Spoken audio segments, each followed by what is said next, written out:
All right, it's the beauty of YouTube. You never know where you're gonna end up. And right now, I'm checking out Ruhi Cenet. Let's see, where is he from? From Turkey. Turkey. Turkey G? No, they still call it Turkey, right? Ruhi Cenet has visited hard-to-reach places in 65 countries across 6 continents, bringing extraordinary stories to digital platforms. His documentary series, Rediscovery, has been broadcasted in 15 different languages and reached over 2 billion views worldwide. He has been a reliable face of documentaries for over a decade, providing valuable insights from our planet.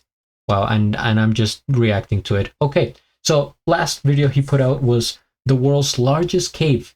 It has a forest, a river, and clouds inside. Let's check it out. Why not? What the heck? Let's tune in.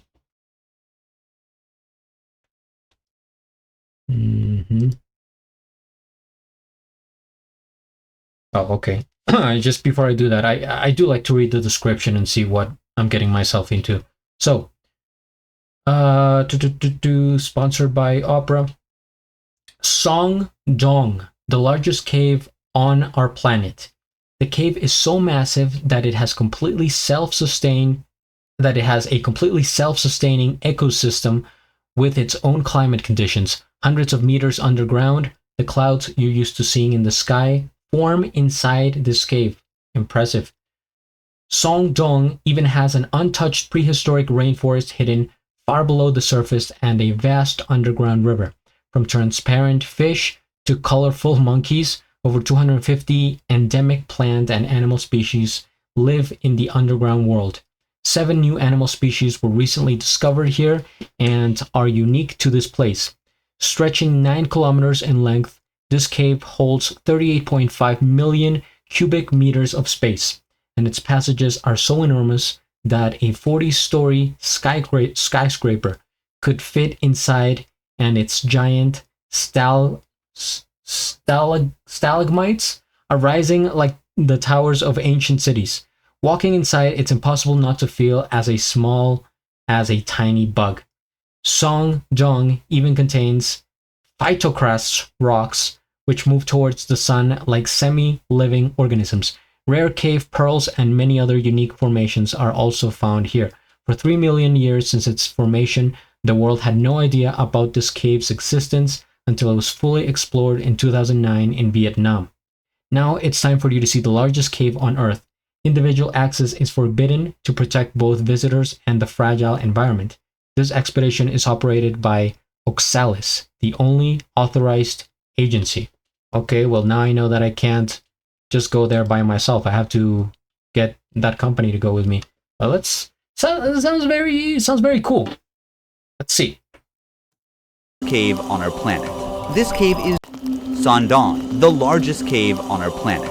This cave is so massive that it has a completely self-sustaining ecosystem with its own climate conditions. Hundreds of meters underground, the clouds you're used to seeing in the sky form inside this cave. Sandong even has an untouched prehistoric rainforest hidden far below the surface, and a vast underground river. From transparent fish to colorful monkeys, over 250 endemic plant and animal species live in this underground world. 7 new animal species were recently discovered here and are unique to this place. Stretching 9 kilometers in length, this cave holds 38.5 million cubic meters of space, and its passages are so enormous that a 40-story skyscraper could fit inside, and its giant stalagmites are rising like towers of ancient cities. Walking inside, it's impossible not to feel as small as a tiny bug. Can a rock move on its own? Sandong even contains phytokarst rocks, which move towards the sun like semi-living organisms. Rare cave pearls and many other unique formations are also found here. For 3 million years since its formation, the world had no idea about this cave's existence until it was fully explored in 2009 in Vietnam. Now, it's time for you to see the largest cave on Earth. Individual access is forbidden to protect both visitors and the fragile environment. This expedition is operated by Oxalis, the only authorized agency. To reach Sangdong, we've trekked through the jungle for 9 hours, and now we must pass through N Cave, the world's 3rd largest cave. This cave serves as as a gateway to the world's largest cave. It's crucial to be fully prepared for every possibility. So before leeches. setting out on this journey, we did deep online research about Songdong and its surrounding area to learn about everything that we would need to know. Now, we're heading towards the beach inside the cave. Over the centuries, water from nearby rivers gradually carved this place. The ceiling is 145 meters high, and the cave is 200 meters wide. During the flooding season, much of this empty space is submerged underwater. You can understand from the basket over there, the water levels rise so much that it can carry objects up to that level. With a breathtaking lake in front of us, it was impossible not to take a quick dip. See, this is a cave I can get behind. Open spaces, tall ceilings, a lake, clouds. Not like some of those deep cave expeditions that they do. It makes me so claustrophobic, and I don't even think I have it. I don't even think I have the phobia, but just watching those, it's like, why? I remember one time I saw a comment that somebody said, the best part about cave exploring is that you don't have to do it. And it's true. It's like those tiny spaces are just like, why would you just leave it? Leave it, it's not worth the risk. But this one, I'm like, okay, I can see the potential here. At dusk, the sound of swift birds echoes in the cave. Because of their short and weak legs, these birds can't take off from the ground and must jump from a high place to fly. Jump! If they are trapped on the ground, it means death is certain for these birds. This one was unlucky and waited to die. At sunrise, we're ready for the journey to Songdong. If we call this cave a neighborhood, then Songdong is a massive city in comparison. That large, huh? We will move to the darkness now. I can't help but wonder what awaits us in Songdong. As we walk, dozens of crickets on the ground start jumping from side to side. The ground is covered with centuries of bat guano. Above us, countless bats hang in deep sleep, but some are awake and constantly defecating on us, so it's not a good idea to look up.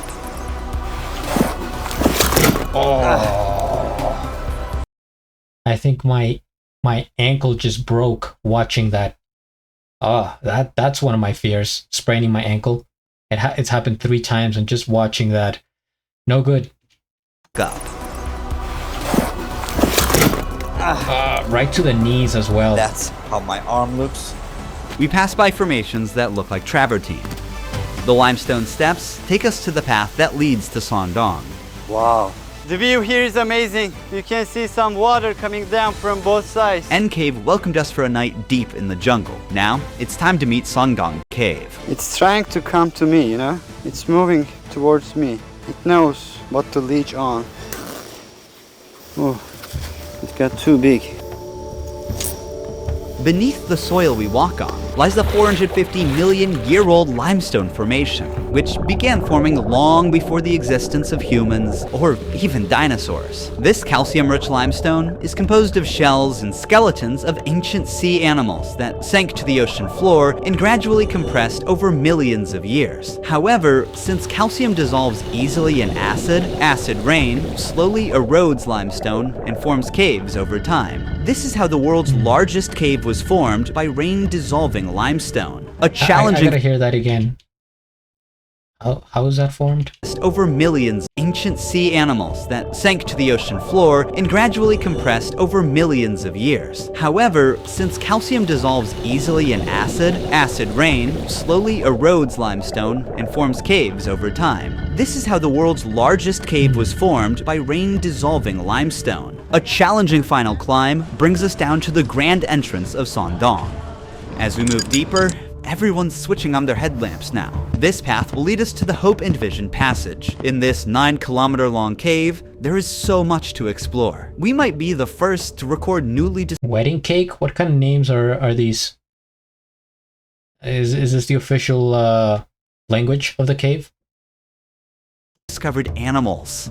This is the entrance of Sondon Cave. You can see those people look tiny at the entrance. Even just a few steps in, we're surrounded by incredible cave formations. The water, rich in minerals, flows down from the ceilings or walls and builds these beautiful rimstone pools over time. The very first animal greeting us is a cricket. We are making our way through the rocks. Beautiful cricket. Some stalagmites are sparkling in pure white because of the mineral type they're composed of. It looks like a diamond. Yes, it does. There's a huge stalactite in bronze color, resembling frozen waterfalls. The orange-brown hue suggests the presence of iron or other minerals mixed within the limestone. Some stalactites have actually broken off from the ceiling and fell down to the ground. That one in the middle is a fault line. It was formed because of tectonic movements of the Earth. Sondong's enormous size is not just the result of water erosion, but also the fractures caused by tectonic movements, which created pathways for water to flow deeper. There's a huge river in this part of the cave. If you fall, you can't swim. It's so fast. Heavy rains feed many rivers here, and a large and fast river now flows through the cave. How did this come to life? We are like hundreds of meters inside the cave. There is no sunlight. Heavy floods can bring soil and plant stems into the cave. That's why we see a sprouted seed here. Unfortunately, without sunlight, they won't survive for long. The flood also brought spores in, so now there are mushrooms growing here. The moisture and darkness are perfect for them. Just yesterday, the water reached up to here. It carried a lot of mud with it. It's so recent. Imagine eating those mushrooms. You're the only person in that cave. You're eating the mushrooms and your flashlight goes off. Just yesterday, the water reached up to here. It carried a lot of mud with it. It's so recent, as if the flood just happened here. Signs of the incident are still visible. We reached the Hope and Vision Passage. This is the largest part of the cave. I'm standing next to the tallest stalagmite in the world. It is 80 meters high. It took an average of 800,000 years for these minerals to accumulate on the ground as water dripped from the ceiling and formed this massive stalagmite. The reason it got so huge is because it grew in a part of the cave where the ceiling is over 170 meters high and more than 130 meters wide. So this part of the cave is as large as a 40-story skyscraper could fit, and even a double-decker aircraft could fly through. You can see the light coming from the first dolin very far ahead. That's where we are heading. We spot That looks like a cave right out of Star Wars. Light coming from the first dolin very far ahead. That's where we are heading. We spot cloudy-like white catches on the ground. What is this? A spider web. When they sense vibrations of a trapped insect, the spider jumps out, bites the prey, and returns to the funnel to eat. These are sand towers. When water drips from above, the parts under the pebbles are protected while their surroundings erode, and in the end, it forms these towers. It looks like a small metropolis. If you carefully look at it, there's a guy standing on the top of that rock. Our teammate in the far distance is now standing on a stalagmite of 60 meters in length. We move 3 kilometers forward in the cave. This is our camping site. Imagine sleeping here, looking at this view. From here, you can partially see the first dew line. It might look like the cave's exit, but it's actually the first of 2 massive dew lines. And from here on, things will get more incredible. The temperature difference between the outside and the inside of the cave forms mist and clouds inside the cave. The area beyond them is called Watch Out for Dinosaurs. We will explore that place tomorrow. For now, it's time to rest. Now we are going to first dolin. This is the next day. There will be a lot of things that we will see today. Let's go. We are crawling through narrow passages to get to the first dew line. Very narrow point. These sticky threads are traps belonging to cave worms. They produce a blue-green light from their tail to attract flying insects to these sticky threads. Once an insect gets stuck, the larva pulls up the thread with its mouth and eats its prey. This limestone is the oldest limestone in Southeast Asia. It is more than 400 million years old. While some sea creatures become part of the limestone, others mineralized and ended up as fossils, like you see in this example. We'll get into the details of this fossil later. We're almost there. Sun!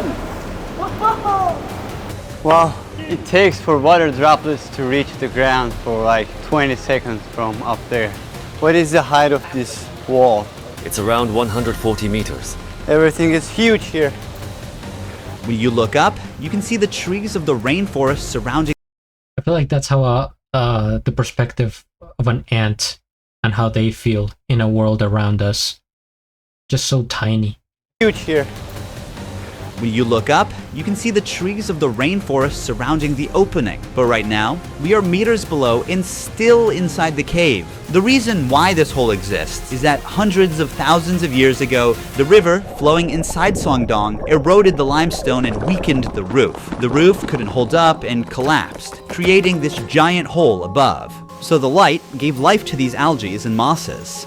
In the afternoon, we'll go to Doline number 2. It's very different. You'll see a real jungle there. But first, let's see the first of the last two incredible formations here. This is also a stalagmite, but it's a different one. It owes its unique layered shape to the waterfalls. These are phytokarst formations. They are rare limestone formations shaped by the growth of algae, mosses, and microorganisms together with calcium carbonate. Since both biological and geological processes shape them, they're like partly a living and partly non-living. Here you can see the phytokarst formations moving toward the sun like a hand extending. I've never heard that before in my life. Rocks moving towards the sunlight. Here you can see the phytokarst formations moving toward the sun like a hand extending from the cave. Climbing 1 kilometer down and up in the dark, we finally reached our next destination. This is the second dolin, much bigger than the first one. This looks amazing. All of a sudden, we are in a forest, in a cave. Look here, they're so dense. Jurassic Park. The roof of the cave at this point collapsed as a result of the intersection of two main faults, forming a dew line on the surface 252 meters above where we are. The collapsed cave roof allowed sunlight to enter, giving rise to an entirely new ecosystem. Despite extreme conditions, plants and animals have managed to adapt and turn this place into a unique underground rainforest. As we move forward towards the light, the height of the plants grow. The soil makes it perfect to form a rainforest. A large portion of the soil here consists of bat guano. It is accumulated for millions of years and is highly fertile. The soil here is deep and full of small holes. There is an insect in each hole, and the insects are making traps in these holes to catch animals. This jungle is huge. The biologists have found more than 200 species of plants and almost 60 species of animals living in this area. There are some monkeys on trees. This might be the only cave where monkeys live. Most primates typically prefer trees as their habitat, and cave environments are not suitable for them. However, this extraordinary cave has become a new living space for certain species. We came across a centipede. Yeah, I can imagine, unfortunately, many insects, centipedes, snakes, frogs, but not monkeys. Snakes are living in this forest as well. Sound of this forest is calming. Even the explorers Until- who first came here in 2009 thought they'd found the exit for a moment. Remember that we are in a cave. This cave has its own rainforest. All of these trees get thinner but taller to reach the sunlight coming from above. That's why all of them are very thin, but very tall compared to their width. Certain trees reach heights of 40 to 50 meters. It's because the trees prioritize height to maximize sunlight absorption. This is the remains of a snail. Monkeys catch these snails and break them with stones, then eat them. As we move through the cave, we start coming across signs red-shinned dukes have left behind. Look, so many snails. Most of them are broken and probably eaten by a monkey. We kind of forget we're in the cave because it's so massive. This is where we are going to camp tonight. It's our fourth and final day in the cave. Today, we I'm surprised I haven't mentioned anything about the oxygen and the quality of the air inside the cave. navigate through a water-filled passage before reaching the Great Wall of Vietnam. The stalagmites here look fascinating, almost like the work of a sculptor. A pool of water surrounds this column and fish are swimming in it. These fish have no eyes as they have adapted to live in this total darkness. Instead, their other senses got stronger over time. See how it doesn't give any reaction to the shadow of my hand or the movement? It doesn't see anything. Like the fish, this cricket is completely blind. It doesn't see me. These super rare formations are called cave pearls. They are usually 1 centimeter in diameter, but here, since they are too old, some of them are as big as a tennis ball. Just like real pearls, they form around a tiny nucleus, such as a grain of sand, with layers of minerals slowly building up over time. They need a few hundred years to be fully formed. As we push further into the cave, something unexpected catches our eyes. These are deer bones. They're estimated to be 500 years old. There is one last challenge ahead, an 80-meter high karst wall called the Great Wall of Vietnam. To reach there, we must also pass through a 600-meter long Passchendaele passage. The passage is now filled with water and is turned into a breathtaking jade green lake. Yeah, jade green. I was mesmerized by that color. It's beautiful. It's so high that the light does not reach to very top. After the wall, the light from the exit is visible from 500 meters away. We've explored the world's largest cave from one end to the other, yet on the 4th day of the exploration, one mystery still remains. Which ancient creature the fossil we saw in Sondong belongs to? I'm opening Opera browser and quickly navigating to the cave's website to check the related article. Here we'll find the same fossil's image and its description. I'm gonna press Command/ or Control/ to open Aria. It's a built-in AI tool. Let's ask it to highlight the key points in this article. The article mentions 2 different coral fossils, but doesn't specify which image belongs to which creature. Luckily, Aria has image recognition feature. I'm gonna upload the image and ask again. Okay. It identifies the fossil we saw as Tetracorolia. Let's check for more information on this sea creature. First, I'm using the Tab Islands feature to effortlessly group tabs by topic and save space. I can expand or collapse them as needed. I'm splitting the browser window to view both websites side by side. It appears that Tetracorolia or rugosa went extinct 300 million years ago. This carnivorous species is believed to have had tentacles to catch its prey and grew up to 10 centimeters. Because it is extinct today, we don't know exactly what this animal looked like, but with Aria's image generation feature, we can create a possible visual for this animal. Here's an illustration of a living Tetracorolia drawn as a colony with tentacles. By the way, tab traces feature, as you can see here, help us see our recent visited tabs by darkening the underscore. The darker the underline, the more recently the tab was visited. Using Opera Smart Tools, I believe that we identified which creature this fossil belongs to. Opera also enhances workflow with a floating music player and customizable themes with many other features. Download Opera now from the link in the description box or pinned comment to take your browsing experience to the next level. Thank you for watching. See you in the next one. Ruhi Cenet was here. Oh, wow.